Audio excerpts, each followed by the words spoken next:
Au début, j'aurais dû le faire, que nous sommes ici pour travailler sur nos recommandations de 2019. Nous ne sommes pas ici pour, produire un rapport sur les élections législatives ou sur la préparation des élections législatives. Donc c'est clair que nous parlons des élections 2019, des recommandations que nous avons faites et quel est l'état des lieux après 2019. Mais rien à voir avec les législatives. Ça, il faut que ce soit clair. Nous sommes conscients en plus que c'est un moment très sensible pour le pays, puisque vous êtes en période préélectorale, on ne veut pas du tout se mêler des discussions politiques qui ont lieu dans le pays. Écoutez, c'est toujours quand on observe un système électoral, on trouve toujours des défauts. Et les réformes électorales sont toujours difficiles. Moi, je dis toujours que les réformes électorales sont comme une couverture, une petite couverture. Si tu te couvres les épaules, tu ne découvres pas les pieds, tu découvres les pieds. Et si tu découvres les pieds, tu découvres les épaules. Donc, les lois électorales sont très, très, très difficiles. Il faut bien sûr une volonté politique de la part de tous les acteurs politiques pour améliorer ce processus. Et il faut aussi, je crois, et ça existe dans ce pays, une forte pression de la société civile qui est très consciente des problèmes que le système électoral et les élections posent. Mais pourquoi ça ne se fait pas?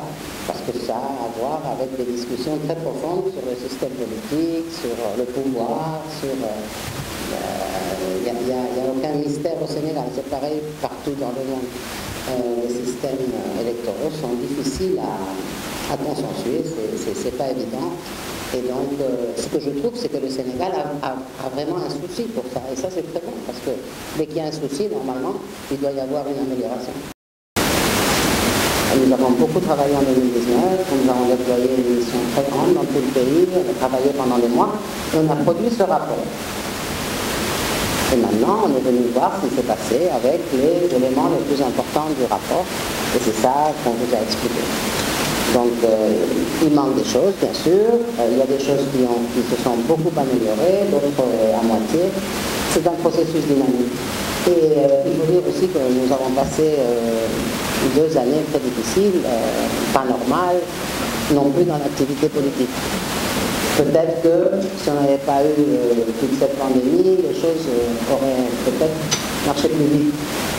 Mais ce qui me rassure, c'est que c'est un problème qui est vivant et qui est abordé par la classe politique, par la société civile et comme je peux maintenant constater, par les médias, par les journalistes.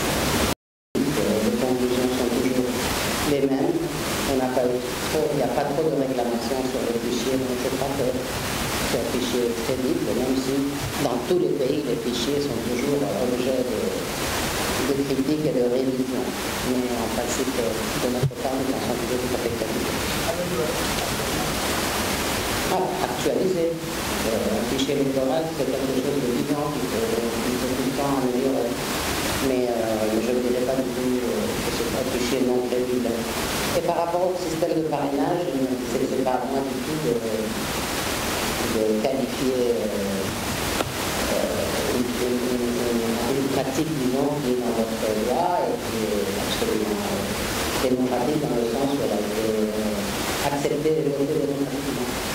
Même si je suis conscient qu'il y a beaucoup de critiques, surtout de la façon dont ce parrainage est vérifié.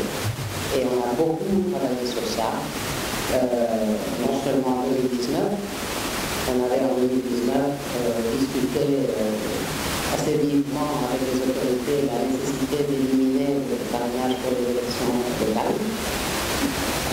Quand on l'avait dit en 2019, ils n'étaient pas tout à fait d'accord, mais finalement ça s'est produit et je crois qu'ils ont compris qu'on avait vraiment beaucoup de raisons pour appeler à cette élimination.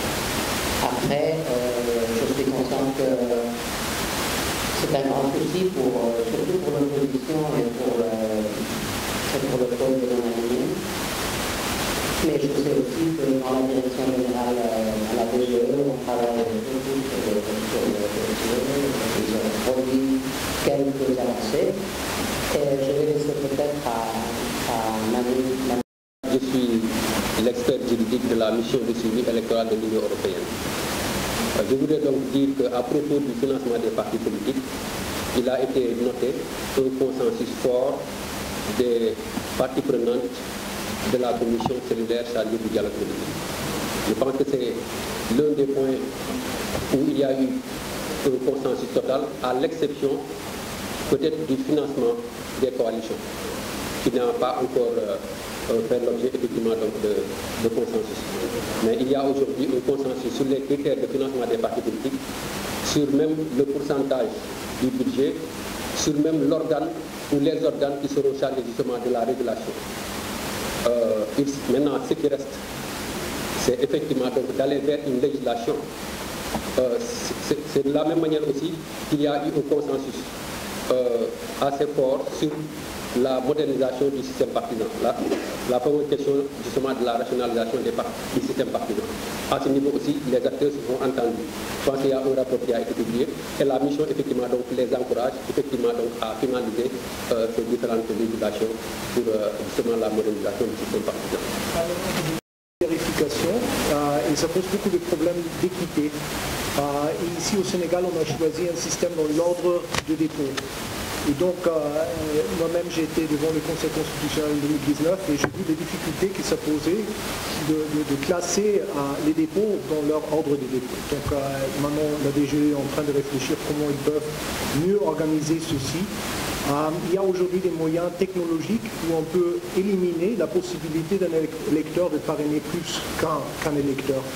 Et donc on a exposé un peu ces pratiques qui n'existent pas encore en Afrique, qui existent en Amérique latine. Et je crois que l'administration électorale a été assez susceptible à considérer telles options dans le futur.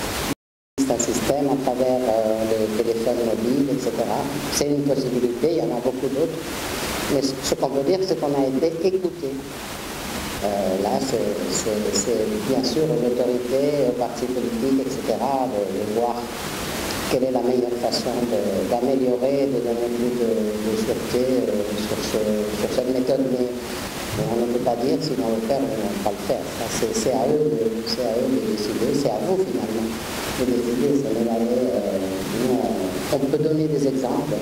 Manu a beaucoup étudié un système, disons, comparatif et on leur a tout expliqué. C'est l'autorité sénégalaise, je crois.